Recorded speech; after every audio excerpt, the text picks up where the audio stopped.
Welcome to Walkabout the Galaxy, the astronomy podcast that asks the question, what were we talking about? Often. Where the science is universal, the opinions are personal, and the hosts don't put on any airs. We are Strange Charm atop the Astroquarks, also known as Josh Caldwell, Addie Dove, and Jim Cooney. Coming to you from the Walkabout studio at the University of Central Florida. Remember to subscribe to us on all platforms, including YouTube, Facebook, Twitter, and Instagram. We are also at walkaboutthegalaxy.com, where you can see how to order a Walkabout shirt and support STEM education at the same time, or just send us a message at wtg@ucf.edu. Remember that it's just one step beyond WTF. Our stumpers today are habitatal. I've decided, by the way, we're going to be on TikTok soon doing interpretive dances for each of the planets. So I'm sorry. Get ready for that. I have so many questions right now, but I'll just say, what? Mm-hmm. Get ready. That's all I'm saying. Jim's been prepping himself for his TikTok stardom. You've discovered TikTok?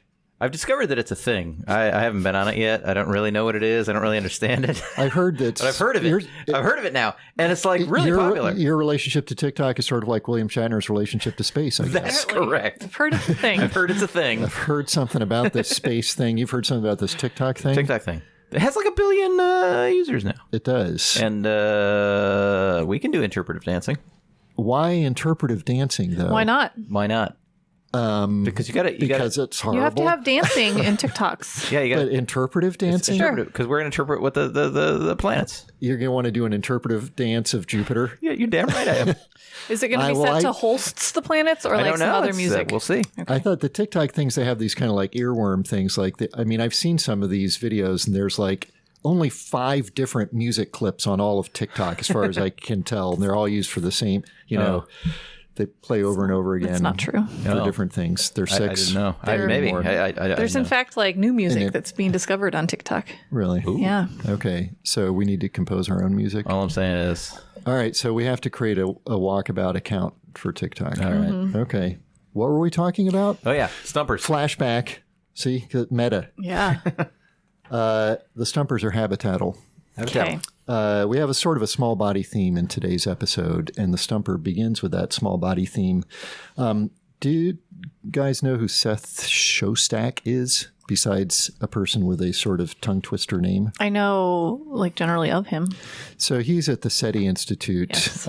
He did Star Trek consulting way back a long time ago. Mm-hmm. So he sort of studies search for extraterrestrial life.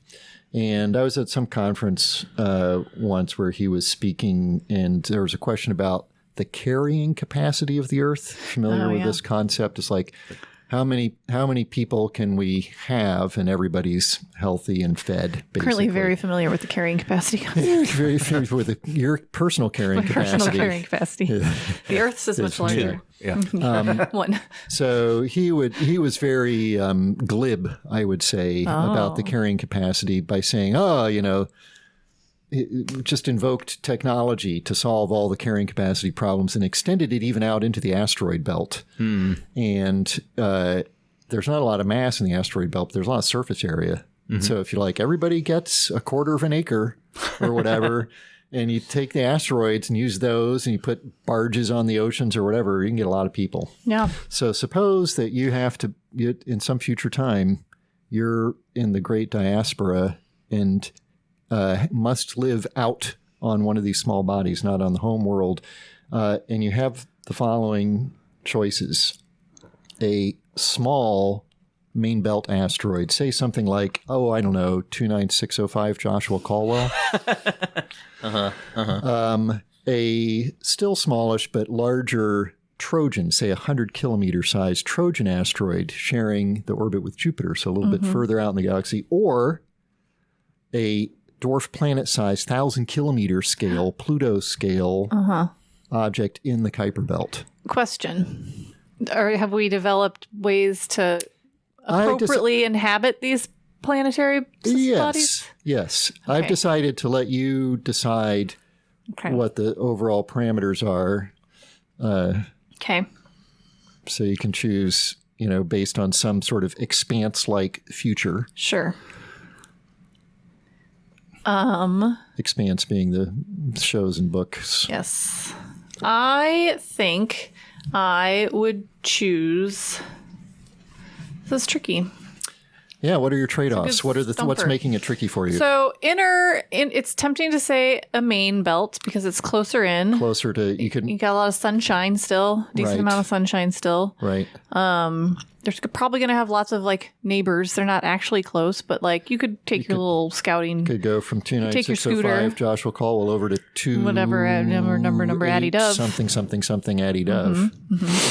And you can take your little scooter, your space scooter from one place to the other. Yeah. The Trojans, I don't think that would be the answer.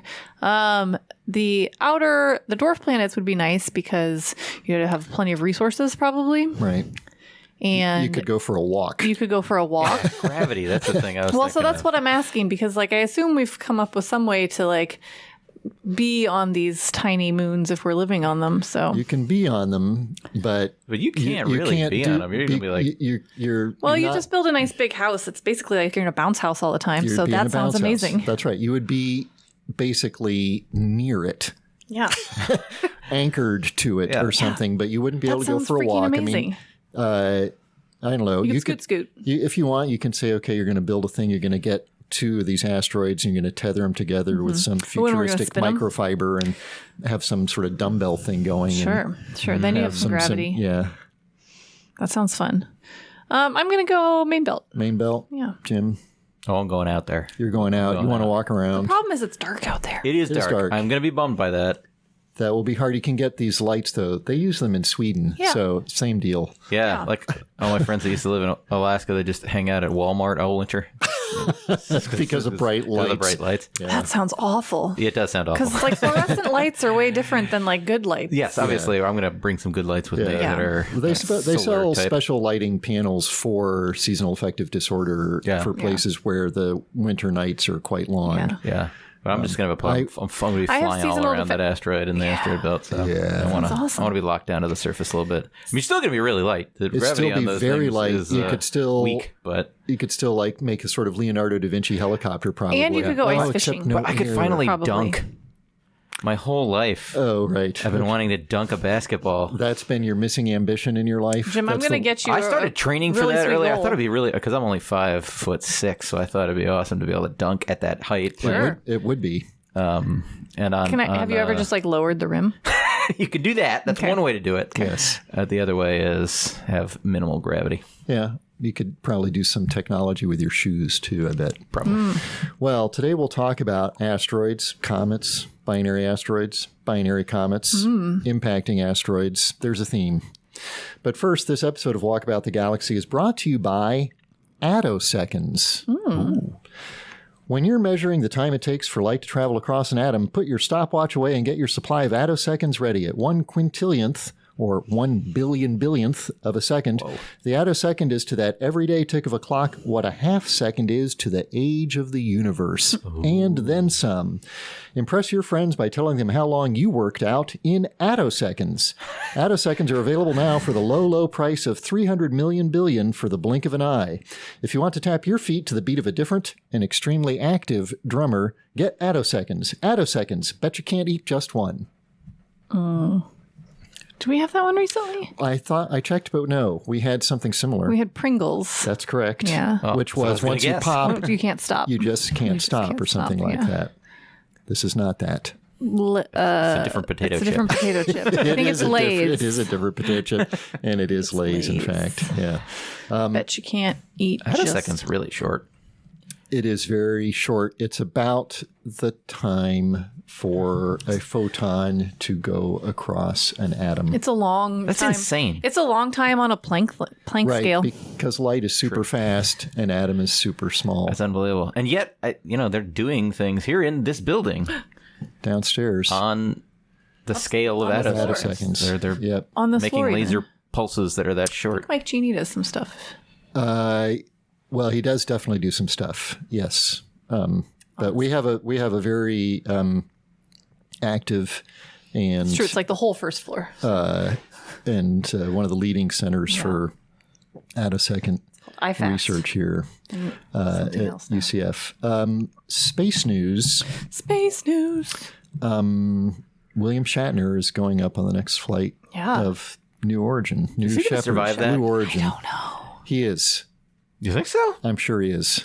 Yeah. He's pretty old. It's not as super harsh. So it's 3.5 Gs max, and it's into the chest. It's not down the head. I'm sure he'll do fine. He'll be fine. I'm not worried about him. I saw him. I saw him recently. I mean, he does look amazing for a 90-year-old. He looks like he's in his 70s. Yeah, that's right. He looks like not bad for somebody in their 70s even. So, yeah. No, he looked. I've seen him walking around and looks very physically fit. So I'm sure he'll do fine. Yeah, that'll be fun. Yes, so which one of these things is he going New up Shepard, on? Blue Origin. New Shepard, Blue Origin. Okay. Blue Origin. And this is suborbital thing where you're going up. His whole mission is less than 11 minutes. There was just an orbital delivery from a Soyuz capsule of an actress, a director, and a commander, capsule commander, up to ISS.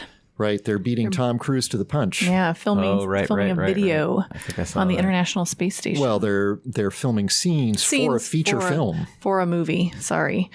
I think videos have been filmed up there before. But That's true. In principle, this is scenes from some feature film where the scenes that are up there are a doctor who has to go up to a space station to... Oh, it's a Doctor Who film?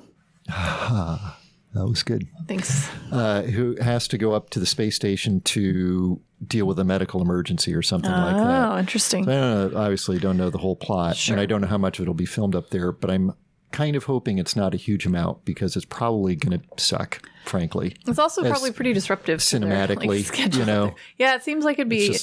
It's just if there's one person with a camera, like the production quality is going to be challenging. Right. And...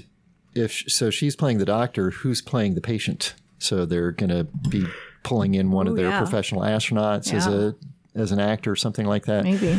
So I also found it suspicious. So they went up, and the Soyuz goes up super fast now. It only takes they have a direct ascent.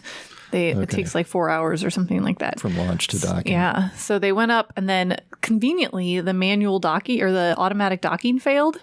So Soyuz was approaching station, and then they had to stop and back away because the automatic docking system failed. So the Soyuz commander, had to take over and do a manual docking. Oh. And I found that very suspicious when you had a film crew on board. Yeah. It'll be very interesting to see the movie come out and see if if that was filmed. Yeah. Oh. Yeah.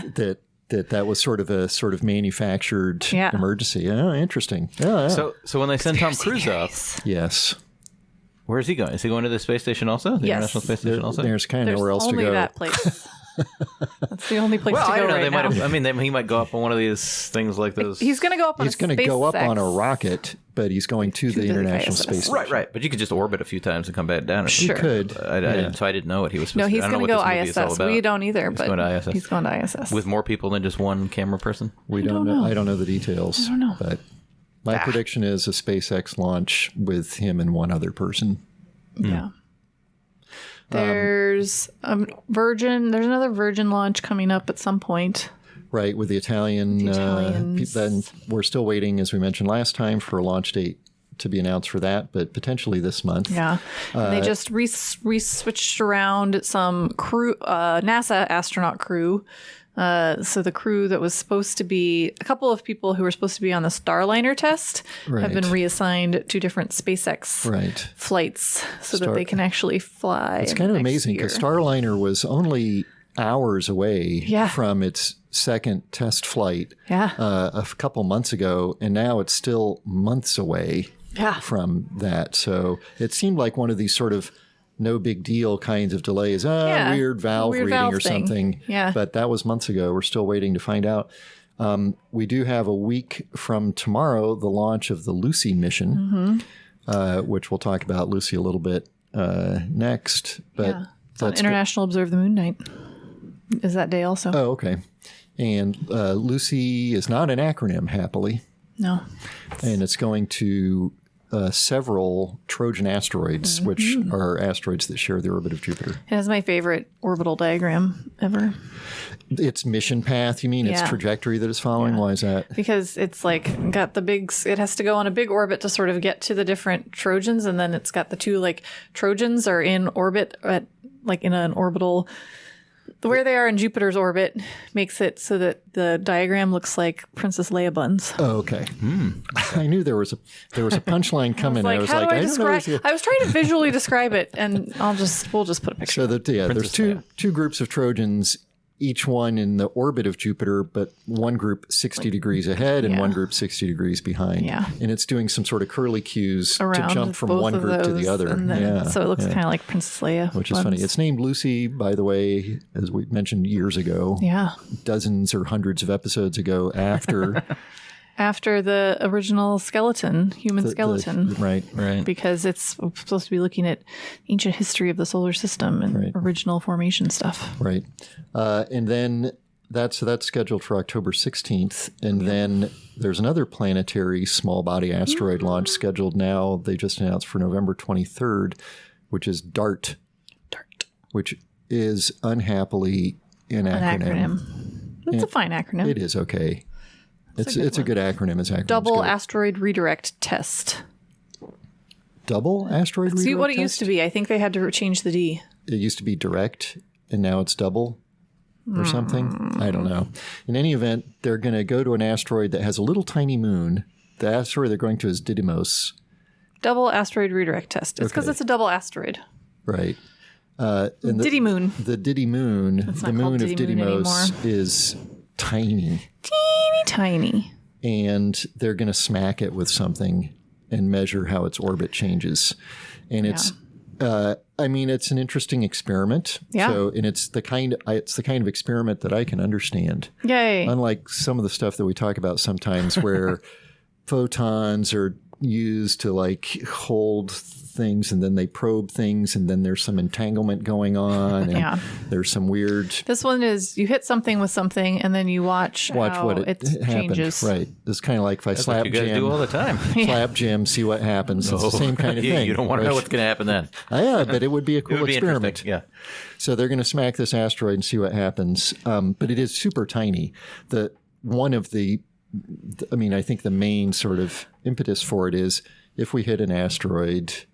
Well, how do we need to hit an asteroid in order to keep it from hitting the Earth? Yeah. And which we'll talk a little bit more about. You'll need to hit it a lot harder than we're going to be hitting this thing. Yes. Let's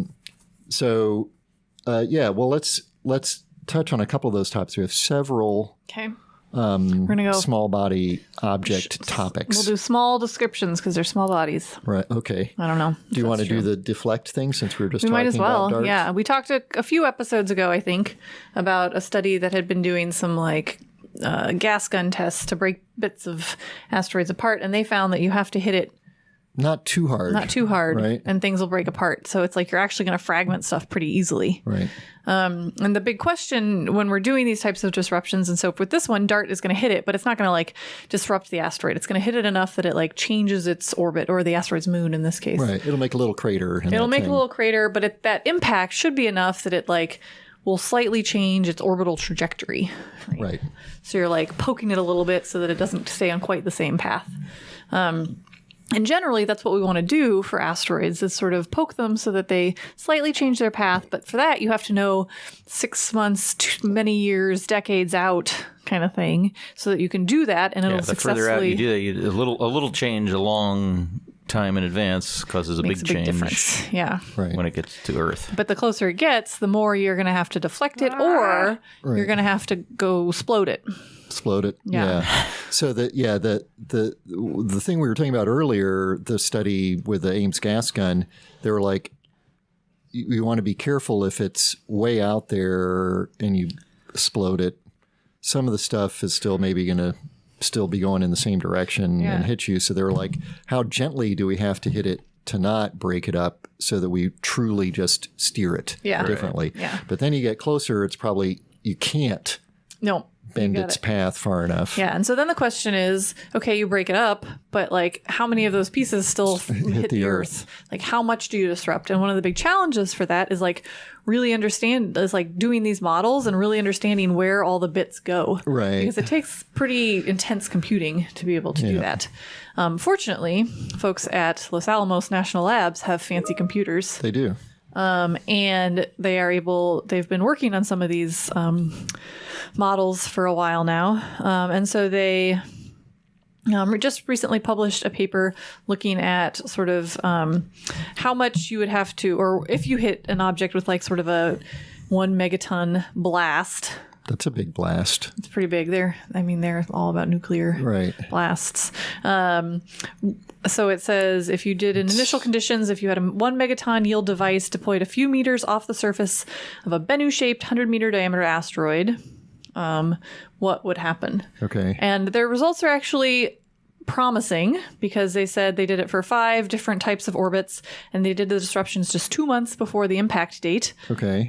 They were able to reduce the fraction of the impacting mass by a factor of 1,000. So 99.9% of the mass misses the Earth. Wow. That is really good. Yeah. That is good. So it's like basically you get a dispersal that is enough that it will make most of the mass miss the Earth even at just a few months out. So that was 2 months prior to impact. So I don't know if I mentioned this, but I was actually a science advisor on the movie Deep Impact. Oh, really? Yeah. Wow. I had played a... I don't think you've mentioned it this episode. I haven't mentioned it this episode yet. I actually just got a residual check this week for it. Was it for 15 cents? It was for far more than that. I will have you know. $15? Even more than that. Wow, that's a big one this time. I know. 20-some years plus coming, as long as it's fast food. And in that movie, they break up, they explode with a nuke, comet shortly before it hits. And, you know, when they were talking about this in the pre-production consulting meetings, we pointed out, well, blow it up, it's still going to hit. And they were like, okay, how much before impact do we have to blow it up for it to be safe?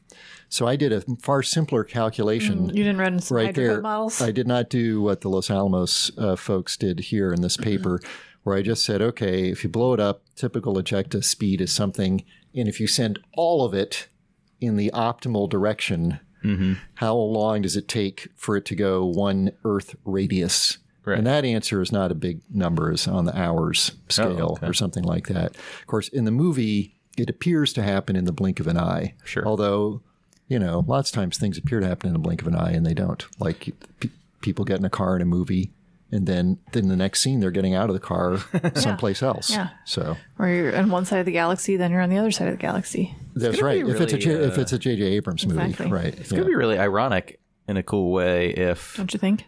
The folks at Los Alamos end up saving the world when the Los Alamos lab was formed, of course.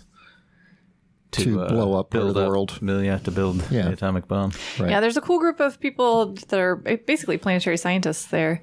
I mean, it's a very different place, right? It was this top secret, place where they were designing the atom bomb, and now it's They do a lot of top secret Yes, I'm sure they do some stuff, but they also have clandestine science. There's a fun little video of the splody. Okay, so 2 months, that's not bad. Yeah. Because that's the kind of thing you can do. If it's a bigger asteroid and you hit it like 6 months out, you're still pretty safe. Okay. All right. That's good. For big asteroids, we would know well in advance, right? Because we would see them. But for comets, we might not. They're the troublesome ones. Right. And so having the ability to explode things only months in advance may save us all. There was some tardigrade news. That's the one how I'm do we not about. lead with this? Huh? Yeah. How do we not lead with this? Don't tell John Hammond. Don't tell John Hammond. What? Hammond? Oh, that's the guy from Jurrasic Park. Good job. Oh. Yeah. So there was a tardigrade fossil found in a piece of amber. Right. Oh, that wasn't even there. I'm looking at like 3 different tardigrade. The tardigrade things. Walking thing. I'm looking at firing tardigrades as bullets. We should talk about all these things. What? First, tell us about the tardigrade and the amber. The first one, so they found a 16 million year old amber. They found a tardigrade fossil in this. And it's like a fairly well preserved fossil in that they were able to like actually look at it. I saw it. Cool? Yeah. Break that thing up and bring it back to life. Tardigrades survive everything. So they, were able to measure stuff, and they actually found that it was a slightly different than modern tardigrades. Right. So it actually gets its own name. Different species of tardigrade. Species, yeah. And they were able to actually examine its innards. And oh, really? So measure. That's amazing. That's amazing. Looking at our current species of tardigrade, there was a study, coincidentally, I guess, that just came out recently also about how they move around. Yeah, they walk. Yeah. They have 8 legs. These are these tiny little creatures that are about a half a millimeter long or something like that. So they're almost so small that you kind of don't notice they're so small that's like bacteria doesn't gross us out because we can't see it. They're not quite that small. Yeah. They're just barely big enough to maybe scare me. They have their little tiny claws. They have, and especially since we've seen them with these microscopic images, they're kind of terrifying. Well, yeah, they're horrifying when you blow them up to life size. But so they have 8 legs, 4 on each side. Right, but they're not spiders, and so they're not insects or spiders or anything like that. They're much smaller than. Nor are they mammals. Right. They're weird. I don't even really know. They're not pigs or bears. They're moss pigs. Moss pigs for the win. But they do. They walk in a funny way. They walk a lot like insects do. Mm-hmm.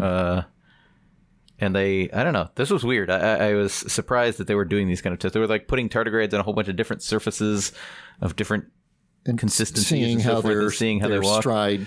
Sometimes it's sort of like a hopping kind of thing. And sometimes it's just sort of like a dumpy kind of, I'm a water bear strolling across the laboratory slide kind of thing. Yeah. And then we have talked about tardigrades being exposed to extreme environments, including space, which will inspire our trivia. But you were excited, Jim, about another experiment. Yeah, well, when looking at that tardigrade walking thing, I noticed that in July 21, they had done a test firing tardigrade. Because this is something that's important. We've talked about tardigrades as...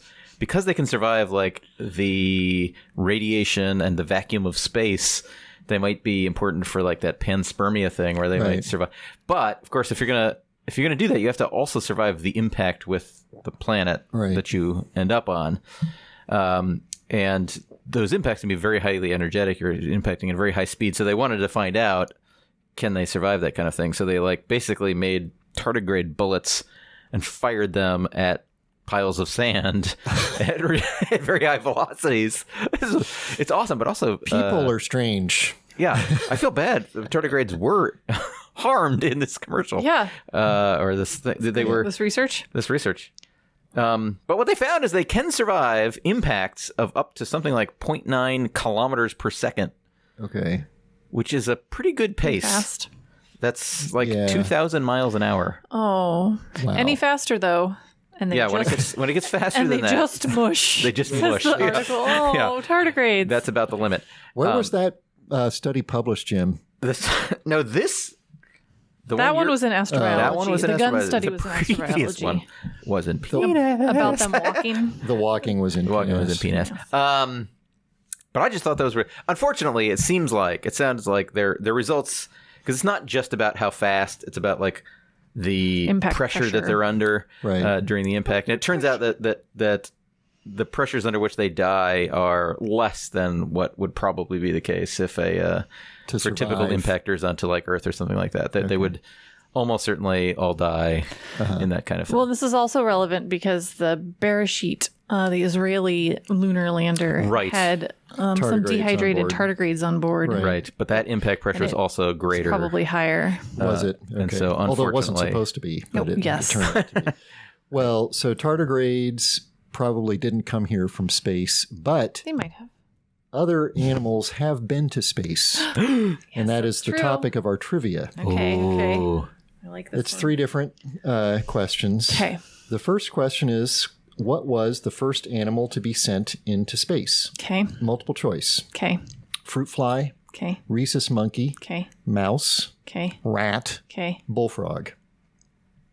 I'll tell you that it was a suborbital flight and the animal survived. Yeah. As a clue.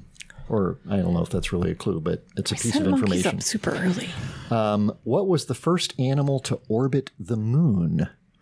Also multiple choice. Your choices are tortoise. Human, rhesus monkey, dog, or snail.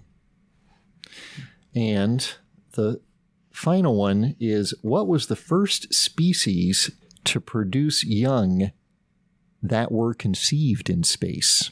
Oh, space sex! So not delivered in space, Sure. but that were conceived in space. Also multiple choice. Somebody thought of them in space. And your I think the word conceived is funny. your choices are fruit fly, human, mouse, seahorse, Oh. or cockroach. Anyway, we'll come back to that in a second after we talk about some of the other small body updates. You lost me at cockroach. Well, that was the last one, so you were with me till the end. Yeah. Not your favorite. You probably shouldn't live in Florida. I know. Tell me about it. Yeah. So this week is the week of the American Astronomical Society's big planetary science conference called the DPS. Division of Planetary Sciences. I never remember if it's of or for. I think it's of. But in any event, yeah, we call it the DPS, and it's the big planetary science meeting in the U.S. It's one of them. So it's true. I guess the lunar LPSC might even be bigger in terms of number of attendees. Yeah. I think so. But in any event, that was this week. Division 4 Planetary. It is 4, right? See, it's the tricky. They're tricky. But the DPS meeting was virtual this year. Yep. I had a presentation. Several of my students had a presentation. Our presentations were yesterday. Ooh. Our session was yesterday, coincidentally chaired by one of my former students, Which one? Stephanie Jarmack. Oh, Stephanie. Nice. I know her. Who was chairing a ring She's been on session, the pod. even though the research she did with me didn't have anything to do with rings. Yeah. But the virtual meeting, I don't know, it's tough. Yeah. It doesn't have the same benefits that bumping into people and being able to have good in-depth conversations. But in any event, they had press conferences each day. And one of the discoveries announced in the press conference was from our intrepid outer solar system explorer, New Horizons, which, as we remember, flew by Pluto. Then it flew by this Kuiper belt object called Arakoth, which looks like this snowman or gingerbread cookie or something, a contact binary, they call it.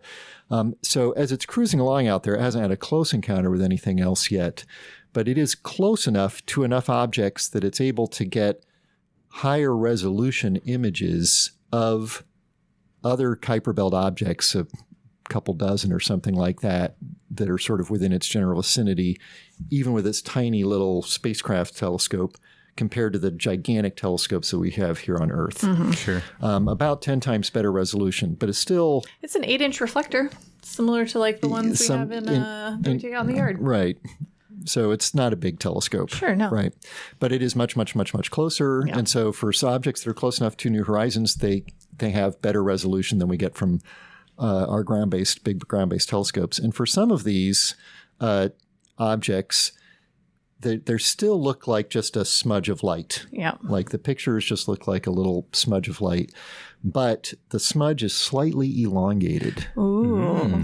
And so what they did was they said, okay, let's suppose that the object that produced that smudge is a single blob. And then they model what sort of smudge of light that single blob would produce on their telescope imaging, and they subtract that from the image that they got, and what they found was 2 leftover blobs of light. So then they said, well, what if it was actually 2 blobs? Not one blob. And they model that, and there's no leftover light. So based on that, they conclude that they have discovered some additional binaries in the Kuiper belt, which by itself is not revolutionary because we've seen a lot of these objects have moons, but in these cases, they're much, much closer together than because you can't see things that close together from the Earth. Yeah. So Tight binaries. yeah, but Arakoth, you said, is like it kind of looks like a dumbbell thing, right? Yeah, Or but there's it's actually some other contact. objects that are basically like these contact binaries where they're Right. Yeah. So did they model that? I mean, what? So if seems I had like- been at the press conference, that's the question I would have asked exactly, which is, okay, did you model a very oblong single object for the light? And these are very knowledgeable I'm sure scientists. They did. Yeah. And so there's a big difference in the light reflecting area of even something like Arakoth, which has an aspect ratio of like maybe 3:1 or something like that. So it's very oblong, but the binaries that they're getting to fit these have an aspect ratio of like 100:1 or something. They're like kilometer sized. Maybe it's not that big. It's 10:1, 10:1. But the separation of the things is... They're like 30 or 50 kilometer wide objects that are like 150 kilometers apart. Okay. That's pretty big. That's only about a 3 or 4:1 aspect ratio. So then the question would be, could it be a big potato-shaped object? I guess what you're saying, Jim, is could it be a big potato-shaped object that's 150 kilometers long, but is not two separate things? Or even just, yes. I mean, a lot of these things have like 2 lobes and a neck, you know? Right. Yeah. So, that's what I'm saying. So oblong, but like much skinnier in the center. That's gotta look, have a light signature that looks very similar to... Right. So, I think that the missing piece is, can you actually sustain something that's 150 kilometers across that is sustained by... It's that long. That's a single physical thing that's as elongated as you need to make it reproduce the light. Right.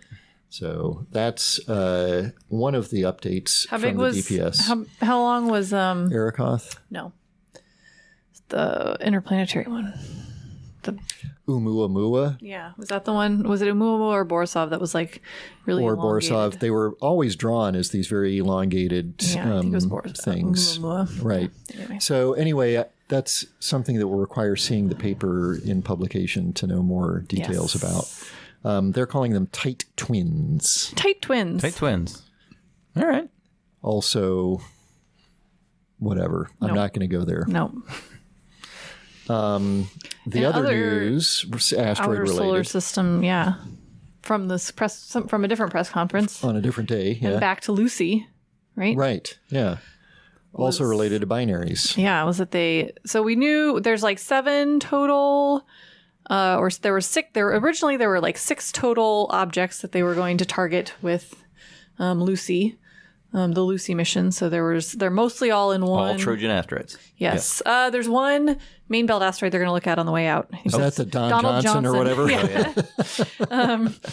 There's an asteroid called Addie Dove and an asteroid called Joshua Cole. There's also one called like Donald Johansson or something like that. They're flying by. Yeah. And so they originally, I thought it was like 6 objects or something, and most of them are in one lobe. I think there's like 1 or 2 in the other lobe, and then there's one main belt object. But it turns out they're actually going to go to at least like 7 or 8 objects now, because we already knew that one of the Patroclus has a binary companion, and I guess they just discovered that a new Euripides has a satellite called Quetta. And Euripides is a big asteroid. It's a pretty big it's one of the larger of the Trojan asteroids. Right. The Trojan asteroid's named for satellite. The Trojan. There's a bunch. I mean, there's so many that. I think they're mostly Trojan, like that sort of. Yeah, the big ones. Yeah. Yeah. Patroclus would be those are both Greek. Polymele. Yeah, I think they're. Yeah. In any event, they just recently discovered a new moon of one of the target asteroids. They're not 100% sure that they'll be able to get where its orbit is to know where it will be when the Lucy spacecraft gets there. So they don't yet know for sure whether or not they'll be able to get really good observations of this moon, Quetta, which is on a much more distant orbit from that asteroid than these tight KBO tight twin binaries. I guess Quetta was discovered by HST Images in 2018. Well, phooey. What was that DPS I don't know. presser about? Because it sure sounded like they were excited to report that. Maybe they're just excited about it. Maybe it's the orbit is close enough that they think they'll be able to see it. Maybe. All right. Interesting. Okay. Well, let's see what you think about these animal space animals. adventures. Space animals. Space. Okay. Space Our animals. first question is, what was the first animal we sent into space? Pretty simple, right? Give us my choices again. Your choices are fruit The one that I fly, thought wasn't even on the list. So fruit fly, rhesus monkey, mouse, rat, and bullfrog. Was your choice dog? yeah, it was. Yeah, it wasn't like us. Sorry. I thought it was. Yeah. I didn't even. I had no idea that as they I- sent all these other weird As animals I up mentioned, this was a suborbital, and it was to an altitude of 110 kilometers or something like that. So it was above. It's about the same kind of flight that William Shatner is going on, but much more violent. So higher G levels, because the whole flight was like 3.5 minutes instead of 10 minutes.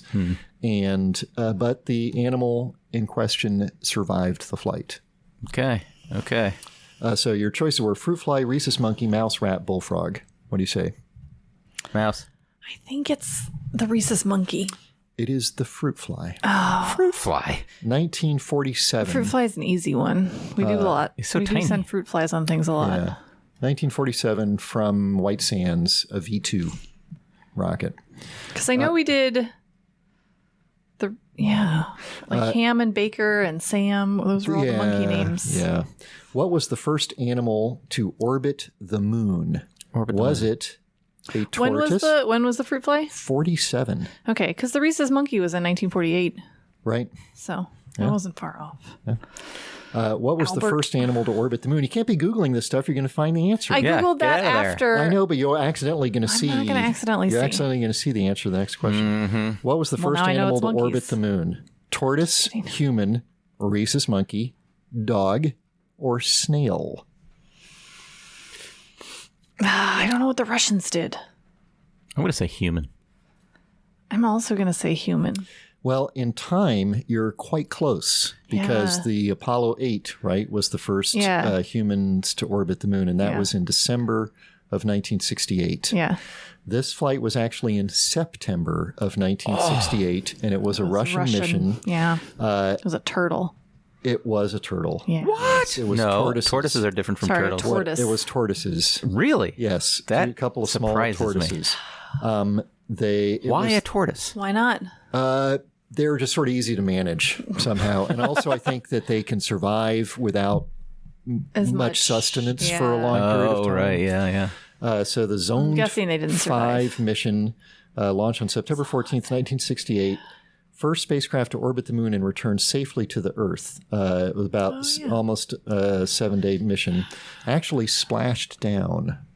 Did not land in the And then the turtle was released to the Did the tortoise was tortoises released to survive? the ocean. The tortoises did survive. Even though the splashdown, this was Cold War era, so we don't have a lot of, details, but the entry was maybe not the optimal entry, so they were off in the ocean and therefore steeper and higher G forces, which some have suggested would not have been survivable by people. The turtles capsule were wasn't even okay. opened until 4 days after splashdown, but the animals were alive. They were Yay. alive. Yeah. Are they still alive? Tortoises not. live for like a very long time. They are right? not. They are not? No. Yeah, I was trying to remember because I knew we hadn't sent any missions around the moon that had animals on them, so I knew it had to be the Russians. Yeah.